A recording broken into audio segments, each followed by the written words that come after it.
हर हर महादेव। क्या पंचक में विवाह हो सकता है? क्या पंचक में नया वाहन ना खरीदे? ऐसे ऐसे प्रश्न मेरे पास कई बार आते रहते हैं, तो मैं आज उनका सप्रमाण उत्तर दूंगा कि पंचक में हम क्या कर सकते हैं और क्या नहीं कर सकते हैं। तो आप ध्यान से सुने पूरा वीडियो और वो अवश्य सुने। पंचक में क्या कार्य नहीं करना चाहिए। धनिष्ठा का जो उत्तरार्ध होता है, शतभिषा, पूर्वा भाद्रपद, उत्तरा भाद्रपद और रेवती। धनिष्ठा से रेवती तक के जो नक्षत्र होते हैं 5, ये पंचक कहलाते हैं। जब जो ये 5 नक्षत्र हैं जब आते हैं, पंचक का योग बनता है। इन पंचकों में क्या नहीं करना चाहिए? धनिष्ठा पंचके त्याज्य तृणकाष्ठादि संग्रह, त्याज्या दक्षिण दिग यात्रा, गृहाणाम छादनम तथा। इसका अर्थ यह है कि पंचक में तृणकाष्ठादि का संचय, यानी तिनके वगैरह, लकड़ी वगैरह, ये इनका संचय एकत्रित नहीं करना चाहिए। और दक्षिण दिशा की यात्रा भी वर्जित बताई गई है इन 5 नक्षत्रों में। वो अर्थात छत डलवाना या झोपड़ी ओपड़ी में जो बनाते हैं वो, इसका निर्माण, ये सब निषेध है। प्रेत दाह, किसी दाह संस्कार करना भी निषेध बताया गया है, लेकिन दाह संस्कार इनकी और निवारण भी है, क्योंकि ये रुक नहीं सकता है इसलिए। और शैया का बीनना, यानी खाट बनाना या बेड वगैरह आजकल जो आधुनिक है वो बनाना या फिर उनको खरीदना, ये अवश्य निषेध मान सकते हैं हम। प्रेतम नयेत पितृवनम न चौकसो न गोपनम दारुण तृणोग संग्रह, यानम यमाशाम ग्रथनम न रज्जुभिर पंचकेस्मिन विदधीत शायनम। क्या कहा है? धनिष्ठा आदि 5 नक्षत्रों में मृत शरीर को, उसके शव को श्मशान नहीं ले जाना चाहिए, गृह का छादन भी नहीं करना चाहिए, लकड़ी का संग्रह, दक्षिण दिशा में यात्रा और रस्सी से चारपाई की बुनाई नहीं करनी चाहिए। एक ये भी बताया गया है। अच्छा, मुहूर्त मार्तंड है, उसमें क्या कहते हैं विद्वान?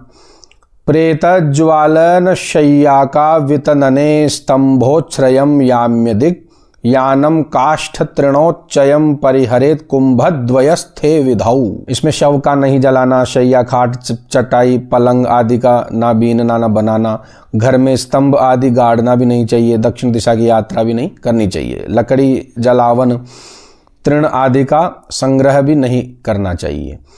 इन 5 नक्षत्रों में मृत्यु होने पर, अब आता है दूसरा प्रकरण जो मैं इसी में बता देता हूं, वीडियो बड़ा हो जाएगा। इन 5 नक्षत्रों में मृत्यु होने पर दोष निवारणार्थ शांति करने का भी विधान है, जिसे हम पंचक शांति कहते हैं।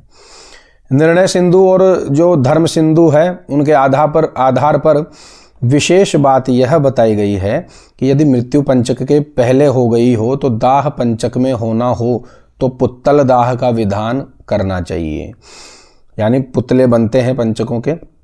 शांति कर्म करने की आवश्यकता नहीं रहती है, उसमें शांति कर्म करने की आवश्यकता। यदि पंचक के पूर्व हो गई हो और पंचक लग रहा हो लेकिन दाह संस्कार करना हो तो पुत्तल दाह ही करना चाहिए, उस जगह शांति कर्म नहीं होगा, ऐसा कह रहे हैं।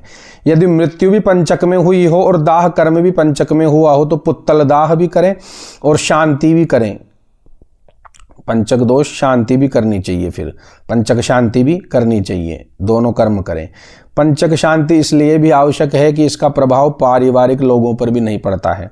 पंचक शांति सूतक के अंत में 12वें दिन, 13वें दिन या धनिष्ठा आदि 5 नक्षत्रों में भी करनी चाहिए।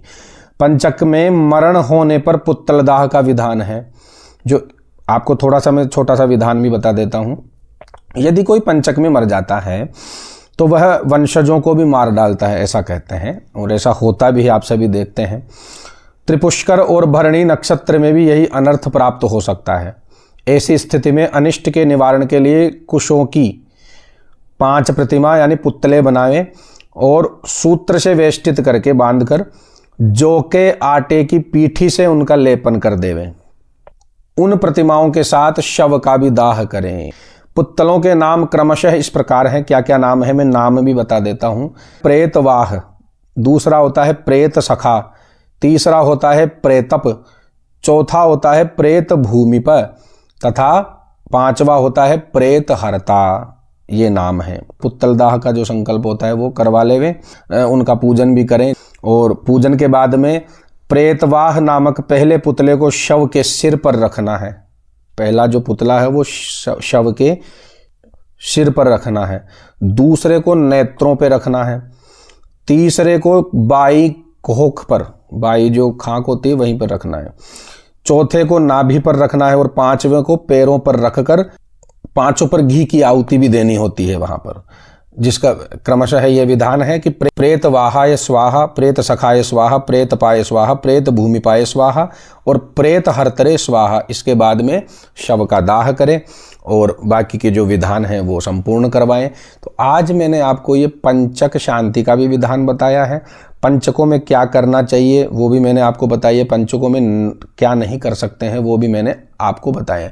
लेकिन जो कई भ्रांतियां होती है कि पंचकों को लेकर आजकल लोग कह देते हैं कि शिव अभिषेक भी पंचक में नहीं होता है, या कई कृत्य ऐसे हैं जो पंचकों से जोड़ देते हैं केवल यूट्यूब पर भ्रांतियां फैलाने के लिए और अपने व्यूज या सब्सक्राइबर बटोरने के लिए। अब मूर्ख लोग हैं, मूर्खों को तो मूर्ख ही बनाना पड़ता है। तो मूर्ख लोग मूर्खों को ही तो मूर्ख बनाकर अपनी आजीविका चलाते हैं, अपना पेट भरते हैं। किंतु शास्त्रोक्त जो विधान है वो यही है जो मैंने आपको बताया। आप इसको आराम से श्रवण करें, समझे। कुछ भी समझ में नहीं आता तो आप निसंकोच मुझे मैसेज भी कर सकते हैं और कमेंट्स भी कर सकते हैं। कमेंट में भी मैं आपको बता दूंगा, मैं आप देखते होंगे मैं हर कमेंट का जवाब भी देता हूं। ऐसी कोई बात नहीं कि मैं वीडियो डालकर फ्री हो गया। ये उद्देश्य मेरा यही है कि मैं शास्त्रोक्त विधान से ही आपको बताया करूं। इससे क्या होता है कि मेरा भी अध्ययन बढ़ जाता है और मुझे भी अच्छा लगता है, मुझे भी ज्ञान की प्राप्ति होती है और शास्त्रों के माध्यम से आप सभी का भी समाधान हो जाता है, आपकी सभी शंकाओं का समाधान हो जाता है। ये वीडियो आप शेयर भी करें, लाइक करें, कमेंट्स तो आप पूछेंगे वो करेंगे ही, और सभी के पास पहुंचाने का प्रयास करें ताकि सभी के पास जानकारी पहुंचे, ब्राह्मणों के पास भी पहुंचे, यजमानों के पास भी पहुंचे, और जो नहीं जानते हैं इन विधानों को उनके पास भी ये जानकारी पहुंचना अति आवश्यक होता है। इसलिए आप ऐसा करें। नारायण।